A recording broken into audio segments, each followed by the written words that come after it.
Good morning, everyone, and thank you so much for joining me for Modern Living with Dr. Angela. I am Dr. Angela Chester. Today, my guest is Ina Goldberg, and we're talking about her book, Each Trickle After the Other. And I love that title because it's like, it's one of those that really make you think. I love it. Good morning, Ina. Thank you so much for being on today. Oh, no problem at all, Doctor. Nice to hear your voice today. Good to hear yours as well. Now, I like titles that are quite intriguing or they bring up a bit of mystery. So I have to ask you about the title of your book, Each Trickle After Another.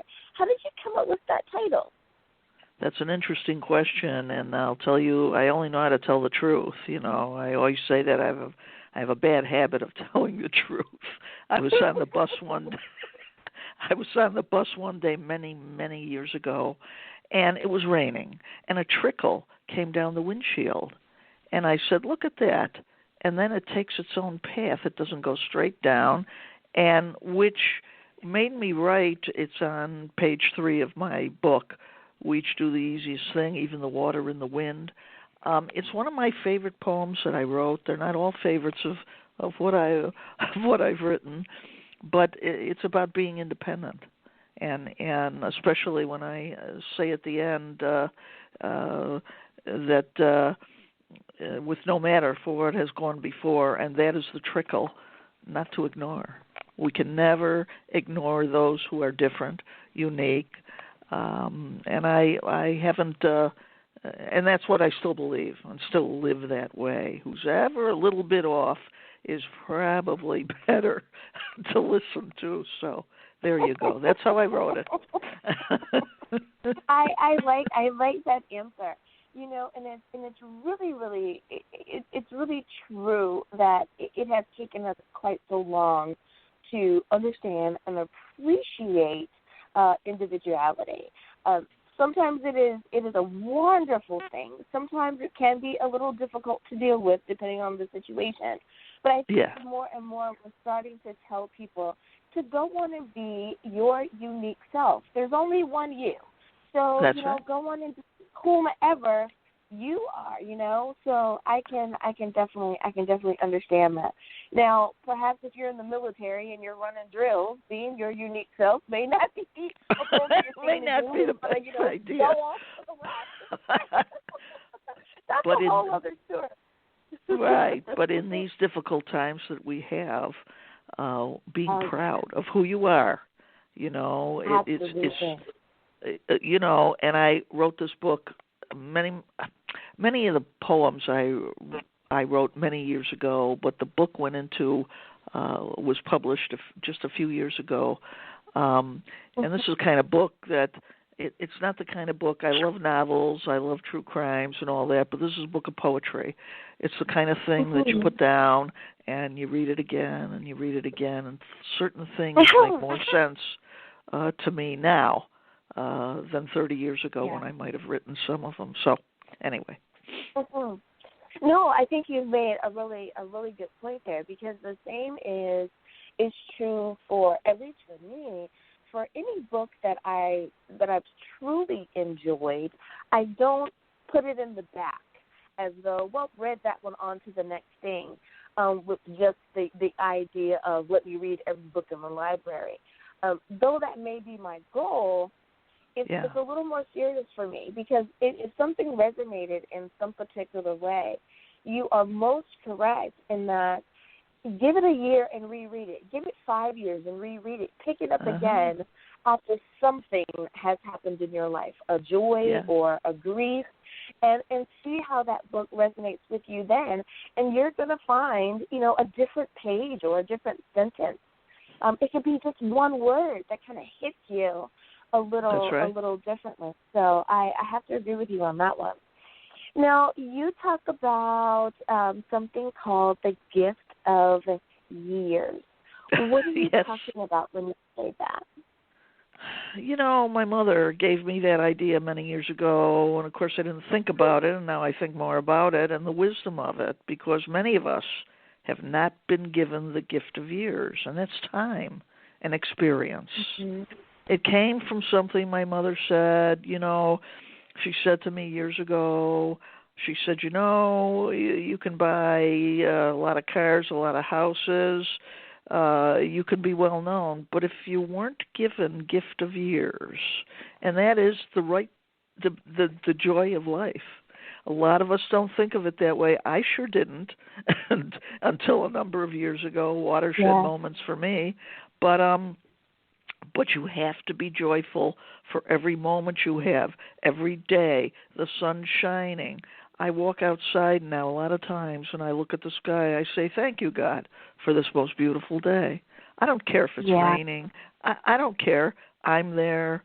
I'm able to enjoy, which when you're trying hard to make a living usually in your younger years, you don't have the time to say that.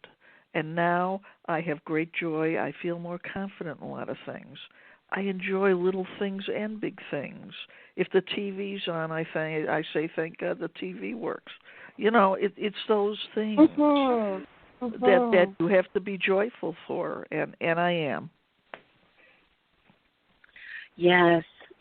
I'm so glad that you, especially with everything that's going on, that you gave that such a beautiful reminder that we do need to be joyful. I was just talking about that the other day, and saying how with everyone inside right now, even the earth is starting to heal. Our air, they're showing us pictures and how the smog is lifting, how the waters are clearing, and all of that. And the way that I think about things is that so many times you say, oh, those poor people that have passed on, was it for anything?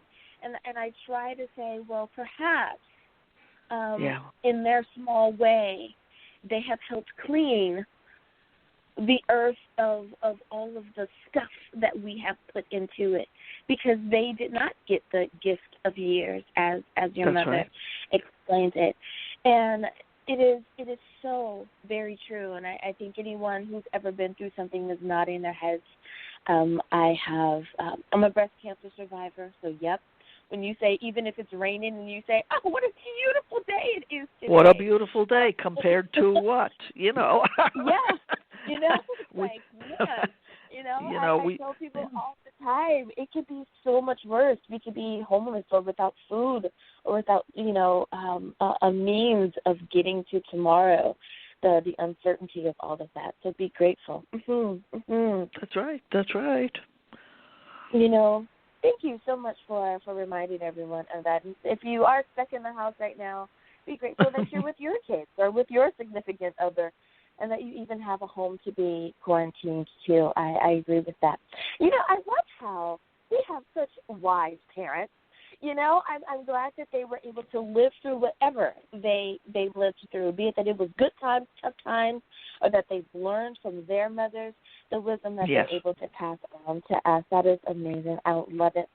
Now, I love that you have chosen to share with us in each Trickle After Time a book of poetry. Why did you choose to write it as poetry as opposed to perhaps in a story form, more of a novel? I have an honest answer for you. As usual, I don't know. It just came out of me that way. It just came out of me through the years. It just came out of me. I saved it all. I always had in the back of my mind, gee, wouldn't it be nice if I could get this published and I could carry a book, which is a big deal to me. And people should, especially in these times, learn the joy of reading, carrying a book. It's a great joy for me, and it should be for what people can learn. You learn all your life. The only time you don't learn anymore is when you die. Is the way I feel about it. And and maybe then, who knows? I'm not sure what goes on then, but we don't. We're not sure, but I just, as I oftentimes like to say, my parents and my grandmother, who was very pivotal, When I was a teenager, they weren't too smart. And as I got older, they got smarter. That's what Mark Twain said, and it is the truth. I looked at so many things. I look back on so many things I heard. I said, they said and told me, and I go, that was pretty wise. In fact, the best women I ever knew in my youth, and I'm happy they were there, my grandmother and my mother, neither of them had a college education, yet they were the wisest women I ever met. Just pure horse sense. So that's the best I can say on that. I love that. I love that answer. I'm kind of a old-fashioned gal, if you will, and I love having a book in my possession. Yes. And I have explained to my listeners, there's nothing wrong with Kindle. Don't get me wrong. I will download a book in a heartbeat, especially when I used to travel back and forth all the time. It was great, but there's nothing like having that book, and I think that it allows us to slow down in a different way. You have to find that place that kind of puts you in a different frame of mind, I think, when you have a book. You choose to just immerse yourself in that book and turn the page. So I can definitely understand that. So you talked about your grandmother, and I love how it sounds like she was very instrumental in who you are today. Do you think that that the same cycle of life is happening for others? Do you think that grandmothers are still having such a beautiful influence on the next generation? No, I don't. And I think that's what's missing, because in the days when I was younger, it wasn't unusual for a grandmother, grandfather to live with the parents and the grandchildren. And that way you learned so many things, but especially you learn that people aren't old or young. They're just who they are. And that's why I've never made a distinction as to someone older than me, younger than me. We're all the same. Or as my mother used to say, you don't change on the inside, you just change on the outside. And there's a truth to that. Because the spirit that we retain, and we should retain, it should always be there. And sometimes I like to get a bottle of bubbles when I get nervous, and I come home and I blow bubbles. That may not seem something that people like to do, but if you try it, it's still fun. The same way it was fun when you were a kid. And you have to, you don't have to act a certain way as you get older. That's for darn sure. So, my goodness, I love that. And I think that would be something great for us to be able to do right now. If you have dish liquid and water, then you have bubbles.